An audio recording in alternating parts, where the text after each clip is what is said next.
Chapter 8, July 1917. Dr. Harvey and Frances Olson ascended the steps of the neoclassical Rosebud County Courthouse.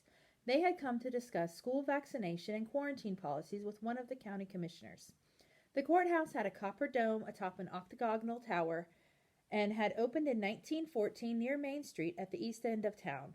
Despite the classical architecture, everything about it seemed new. At the top of the stairs they looked upward at the colossal portico before opening the large wooden door to enter the second floor of the building.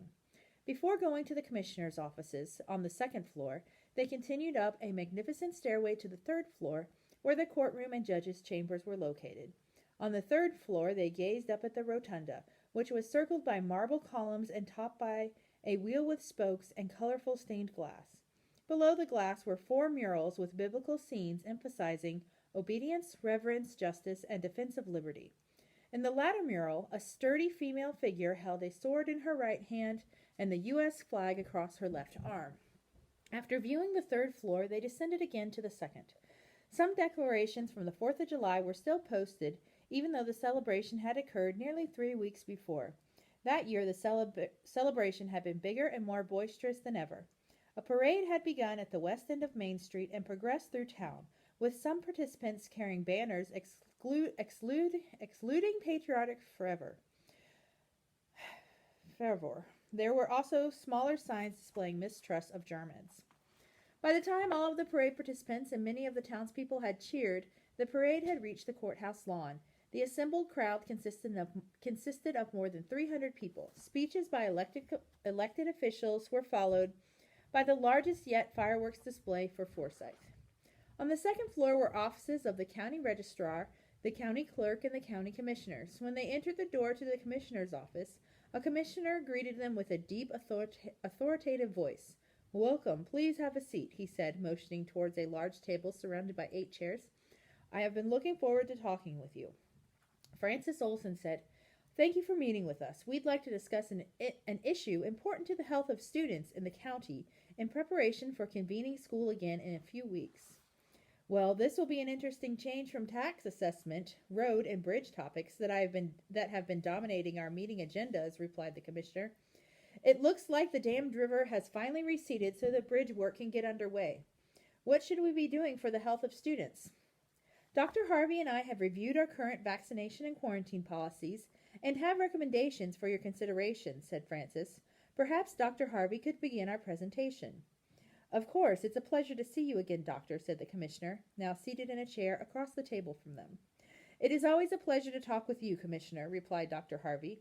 "As you know, I'm serving as the county health officer while Dr. Hune is with the Army Medical Corps. Yes, I understand he is at Fort Riley and likely to be away for some time while the war goes on," the commissioner responded. "I appreciate your willingness to serve in this role." "I'll get right down to business in respect of your time," said Dr. Harvey. "First, I'll review the current policy and then recommend an addition to that policy."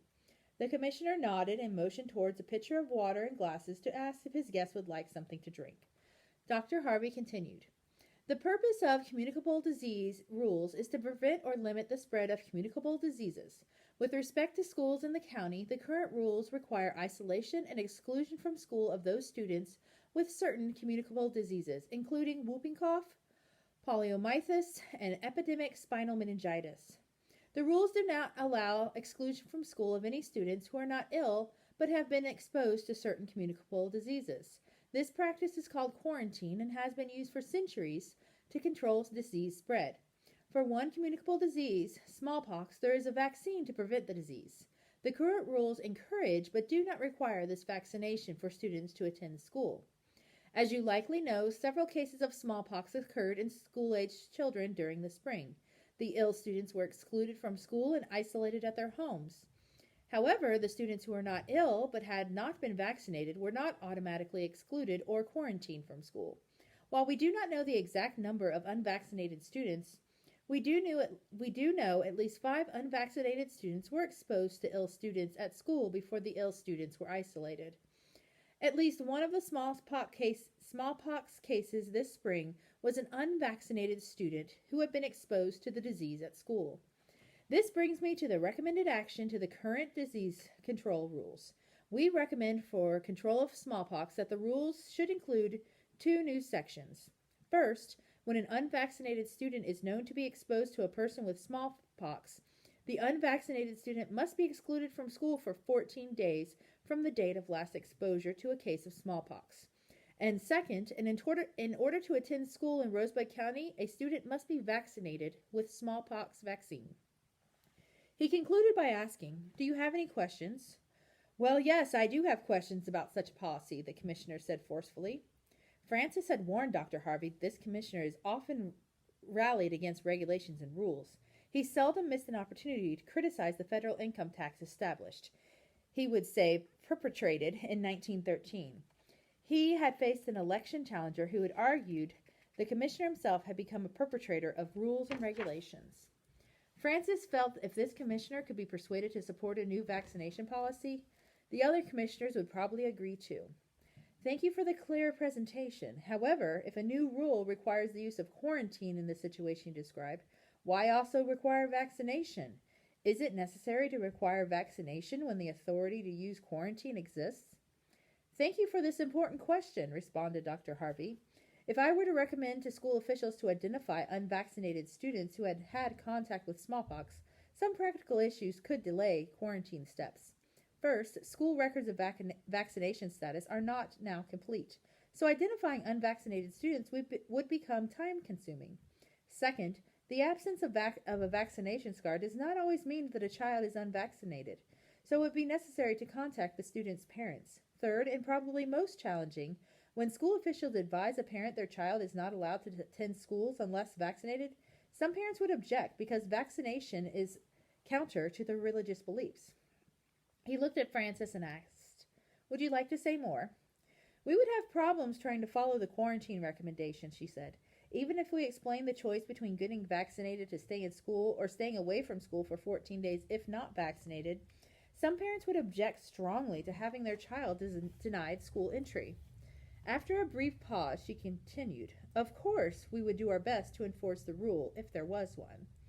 The commissioner looked skeptical.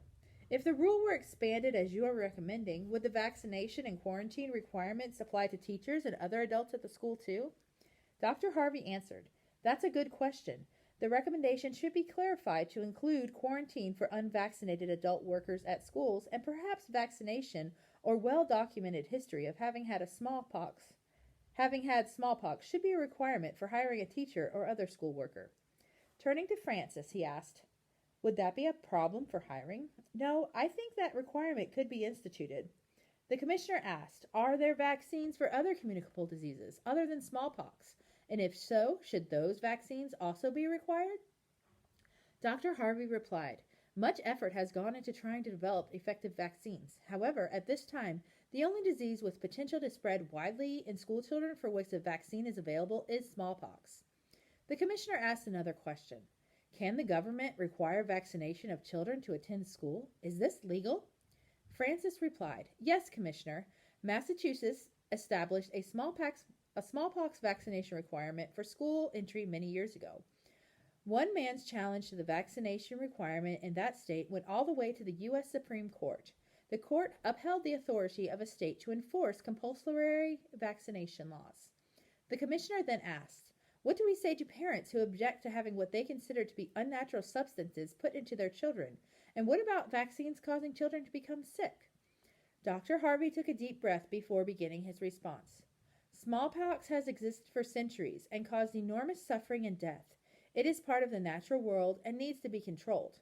However, in rare instances, a child given a vaccine can have a reaction and become ill. We need to weigh this risk against the protection vaccine provides to almost all children. For the community, the schools, and the children, vaccination is very beneficial. It is the best way to prevent smallpox and protect children." He could see the commissioner was far from being convinced by this logic, but he saw little chance that further elaboration would gain support at this time. The commissioner said, "Thank you both. I will give this recommendation some thought and mention it to the other commissioners." When Dr. Harvey and Francis stood to leave, the commissioner continued, "At least our registration and draft activities have been running smoothly. Our enlistment quota will be met, but the number of draftees will surely increase if the war goes on much longer." The local draft board established in May consisted of this commissioner, the county sheriff, and a physician. A registration process to identify draft-eligible men ages 21 to 30 has been established. A questionnaire was being used to classify men into 5 categories, ranging from Class 1, men with no claim to exemptions, to Class 4, men with a dependent wife and child, and Class 5, alien men, especially those who were German or Austrian. An examination by a physician was being used to assess physical qualifications. The first registration had identified men who would entrain into the military on September 3, 1917. More registration days would follow. The registration process was occurring in counties statewide and was coordinated by the State Draft Board in Helena. It was time-consuming with no compensation for draft board members. Dr. Harvey wondered if the activity could be sustained by patriotic feeling alone. Although he was not directly involved at this time, either as an age-eligible man or as a physician to conduct physical examinations, he knew he needed to remain aware of this activity. The commissioner mentioned the Espionage Act passed by the U.S. Congress in June and said, "This law will help prevent support of our enemies during this war." Dr. Harvey wondered exactly how a resident of Rosebud County could acquire or convey information with intent to interfere with the operation of U.S. military forces.